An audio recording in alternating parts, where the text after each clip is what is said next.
1,440. That's the number of minutes in a day.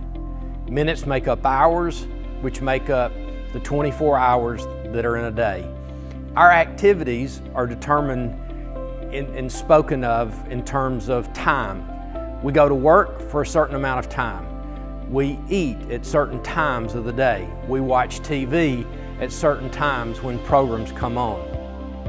Our activities revolve around time. Time makes up moments, and moments are experiences. Moments can be a short amount of time, or they can be a long amount of time. Moments are the experiences we have in life, and they can be captured in a short time, a long time.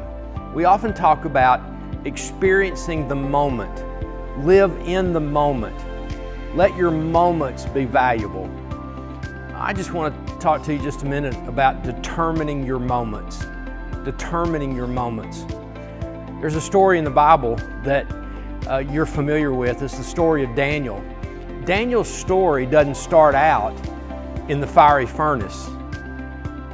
Daniel's story starts out with another fiery furnace that he was put in.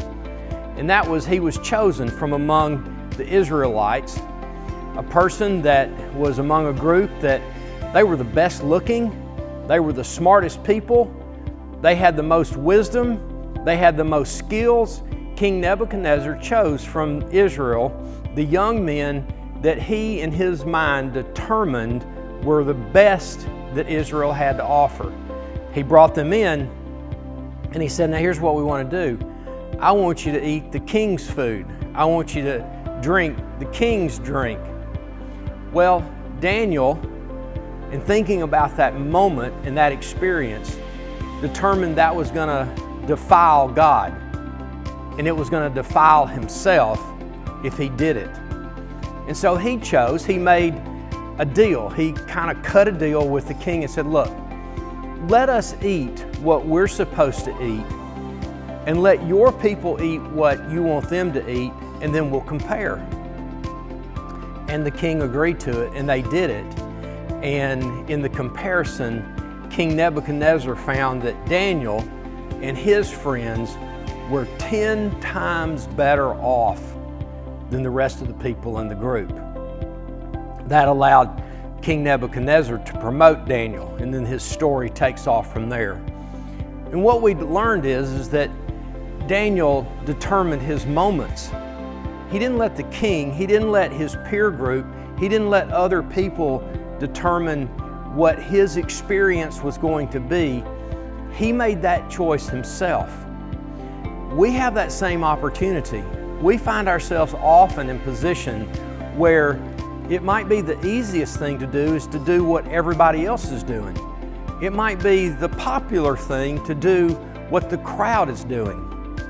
I want to suggest that the biblical way forward, the word of truth says you determine your moments by the choices you make that are consistent with the truth of Scripture. You do the things that honor God. You do the things that, we don't use the word defile much anymore, but we do use phrases like breaking the heart of God. Breaking the heart of God. And we don't want to break God's heart. We call that sin.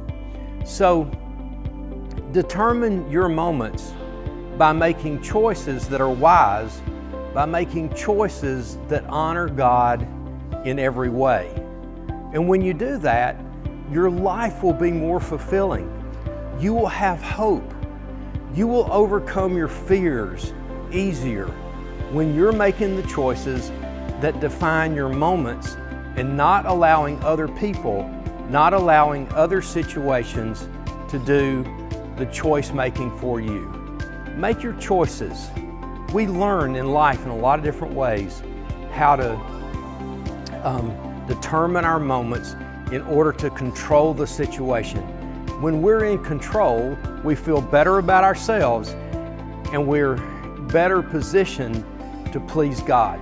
So I invite you, determine your moments by what is pleasing to God and not necessarily what is pleasing to people or pleasing to popularity.